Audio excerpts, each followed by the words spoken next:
You are watching the Spotlight After Show. We just watched Classic Rock Night. I'm in for Jonathan Esses. I'm Jonathan Lawson, and we are on YouTube and live on Periscope periodically.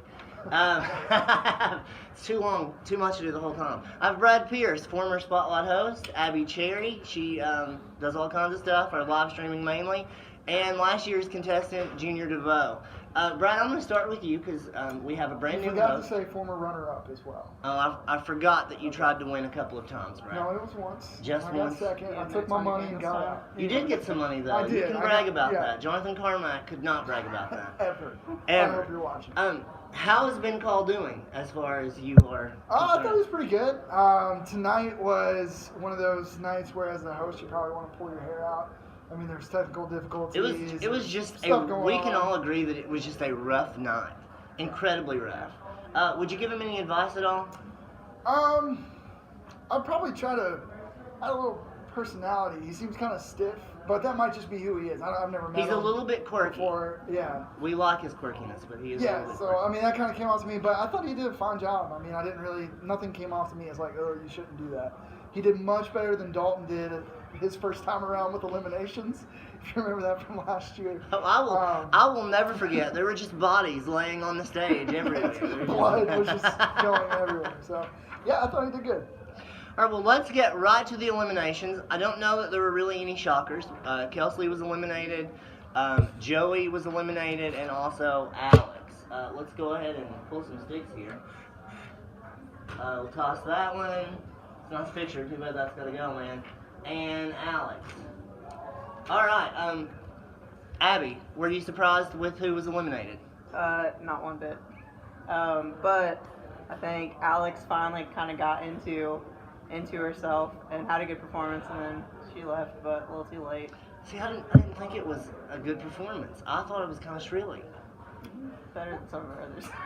Which got to her Although, cores. I sat in a different spot than I usually do, and I totally disagreed with everything the judges said, so I was like, maybe the sound is just hitting us different over here.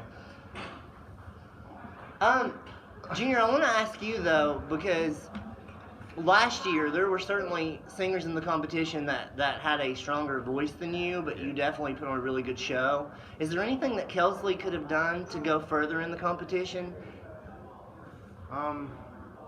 I'm hearing from what I'm saying, everything. I know he did mess up on words a little bit. He's got to, keep going with the punches. If you mess up, just don't show that you mess up. But he did. He got the crowd involved and everything like that, and it's just more of an entertainment wise. If you're, like I was, I know I wasn't the best singer, so I just felt like put on the show, just have fun. Just be yourself, and whatever happens, happens. And I really think he kind of just got in Spotlight to have fun. I think he really knows he's not a vocalist. During sound check, he literally rehearsed hopping up the crowd more than he rehearsed his song. And that's nailed it, though. Yeah, he did. He really got the hot part right. Let's talk about any dark horses. The last show, Dalton Hutton was on, and he called it a black horse. But were there any dark horses, you think? So far?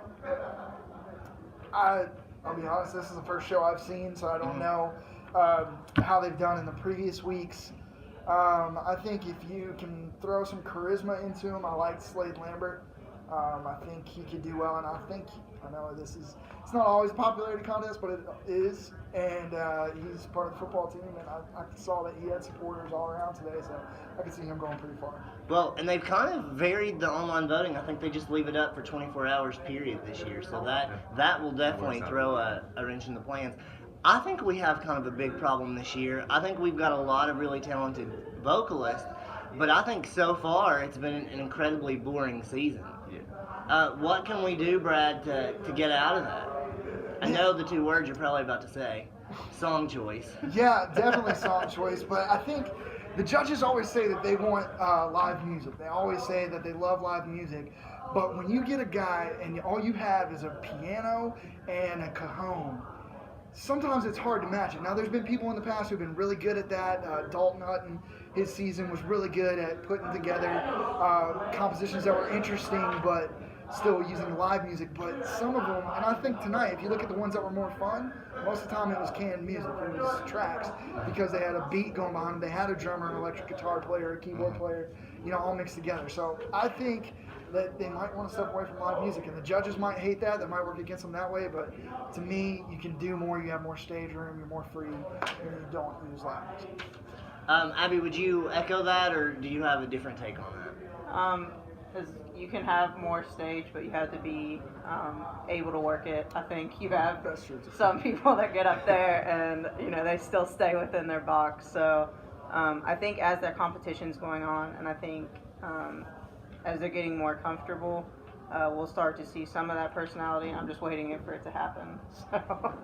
Yeah, and I really thought that this would be, but and Brad, you've been involved in the planning, and Abby, I think you helped plan this season. We always pick a night. A couple of seasons ago, it was One Hit Wonder, and we were like, man, that is going to be so terrific, and they're going to pick such awesome songs. And then you're like, my goodness, it was hard to stay awake. And I believe that kind of happened. It basically ended up being Queen and Journey night. Which are great bands. Yeah, Great they songs. are. But the performances, I think, were not so great.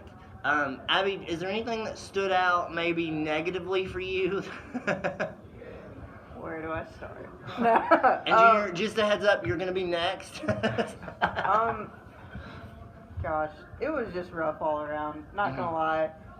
From technical difficulties, we had some lighting issues. There was just everyone was kind of all over the place. I think even Ben Call came out in the middle of the performance. I don't know. Like, I just kind of want to say, let's make this a mulligan. Redo, get back to it. But gosh, to point out one thing, it's kind of a difficult task. But Yeah. Junior, do you have one? I mean, most thing I picked up because I was backstage most of the time, talking to them before they go on. They were really, this week brought a lot of them out of their comfort zone. They was really real nervous about it. They didn't know how they would feel. They was hoping more of, hoping the crowd would get into it instead of just worrying about them performing wise. So that might have downfalled a little bit for some of the performers. Brad, do you think that the judges played it safe tonight? Because I think I've seen them be far more harsh than they were tonight. In fact, I think sometimes they said that things were good, and I was like, there's no way that sounded good when you're that close to the stage. It goes back to what you were saying, like, am I hearing what they're hearing? I Yeah. mean, they're kind of right beside that big, wall of speakers, so I don't know if we were hearing the same thing all the time, but the judges, I think, they were very lenient on some of the acts. What's the new judge, Victor? I thought he was fairly critical, and it was cool for me because I've never really been on the in the audience, and I got to start booing the judges. So I like do that every week. It was awesome. But yeah, I definitely thought Dickman and Jordan played it very safe. I do love, though, when they have when they contrast in their opinions. Kristen Swords, who Jimmy Corn, our guest judge, who does Bandit Corbin, said that she was best of the night. Victor's kind of critiqued her on her high notes. Who would you think was the best performance of the night if you had to pick one, Junior? I did like Kristen's performance. It was pretty good. I'm between Kristen and Maya. I like Maya's performance as well. See, I really, really wanted Maya to do amazing, but I did not really enjoy her performance this week. Brad, who would you, if you had to give the top spot to somebody?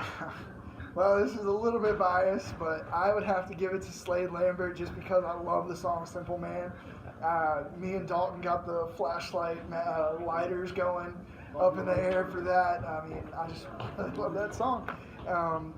Kristen definitely did good. I thought her accompaniment really helped that whole thing flow together well. Besides that, it's kind of hard because there weren't a whole lot of standouts outside of those. I think that Slade is a really nice guy, but to me, I think his performance was the most karaoke of the night. I thought he sounded just when you push play on that track. I thought he sounded just like that. Anybody want to agree with me? Disagree? Obviously, Brad's going to disagree. No, I'll agree, but that's kind of a compliment. I mean, Yeah. It's an awesome song, and he Yeah. sounded like the song. But he also plays guitar, so I wish that he would have kind of done his own thing with it.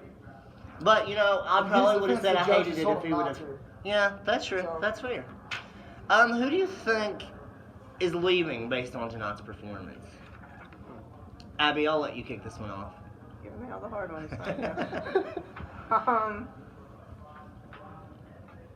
I think what they said about Trey, he's been very. It's just the same thing each and every week. And you know, this isn't his first time. Well, He's been on the stage before. He could definitely give us so much more, and I feel it's just these songs are just killing him. well, I think that Trey has a problem in the fact 2 years ago, Sarah Jo Hampton was a freshman. Last year, when she was in the competition, there was not an episode of the after show that we did not talk about her. We're about 11 minutes into our show before Trey's name came up for the first time. Trey placed last year. Mhm. I think that's a real problem for him. I think that we have vocalists in the competition that are way above Trey's range, so I think that Trey's really in trouble. Mhm. What about you, Junior? I honestly don't even know. I mean, this week it's kind of hard to like pick and choose. I mean, I'm just like in Brad's shoes. I haven't been to any of them in the past couple weeks, and so I mean, this is my first time. You know, there were some good performances this week, and there were some bad ones. I'm on the fence. I don't know who exactly I would send right now. Brad? I loved rocking out with my man Nick Baxter, but I just don't see him keeping up with the rest of the competition. I can't decide with Nick if I think that he needs to loosen up on stage or if he's too comfortable on stage. Does that even make sense? Like I'm back and forth I on. just got lost in those baby blue eyes. Well, I was in the balcony, so I couldn't really see them. I think that I'm gonna have to, if I had to pick a front runner for based on tonight, I'm gonna have to go with Kristen Swords. I think that I really, really liked her performance. It's really awkward because she just kind of walked in, and she's very quiet, which is impossible for her. I don't know what's wrong with her voice. Who do you think is for sure going home? Who is for sure out based on tonight? I thought that was what I just. No, we were talking about her best performance. Oh, whoops, my bad. We were. No, you weren't. I think you mixed it up. I think maybe We were I have talking mixed it about up. Well, I just switched it around, It's and just I like have all the named my nice number ones. one, and now you name your number one. Well, we had this question too. For my number one of the night was Slade Lambert, but I'm biased to the song, and I thought he did a pretty good job. All right, and we'll switch over to Abby. I'm gonna go with Kristen. I agree with that, Kristen. Kristen? All right, and I had some other notes I wanted to talk about. We really already talked about the technical issues. I do want to quickly talk about, before we go, Seth Hale. I think if there was a surprise over somebody that did not get voted off, I think that it probably would be Seth Hale.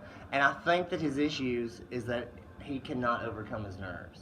I think that may be probably the most awkward performance I've ever seen, and partly not his fault. I could not see from where I was sitting. Did the mic stand fall? Like, what happened? It was like slowly like moving away, and so he was like trying. I mean, you can't really play piano. And Yeah, like, it was just awkward. Yeah. But it wasn't his fault. How would you have handled this? I wouldn't have been playing piano. Well, that's I mean- that's Yeah, true. that is If you were playing piano and your mic falls, as a performer, do you end the song or do you kind of pick it up and start back over? Because that was what Seth decided to do, pretty much. This reminds me of first season of Spotlight, and there was a huge power outage during the show. So what we did is we went out and we just played a cappella. If that thing kind of happened to me, the mics crashed on the floor and everyone can see it, they'll adjust, they'll quiet down. I probably would have tried and like belted it out and gone a cappella probably. All right, well, we are pretty much over our time, so thank you guys for being here. And a word to the wise contestants, please pick more fun songs in the future. And I'm sure Jonathan Estes will be back with you guys next time. Have a good night. Good night, America.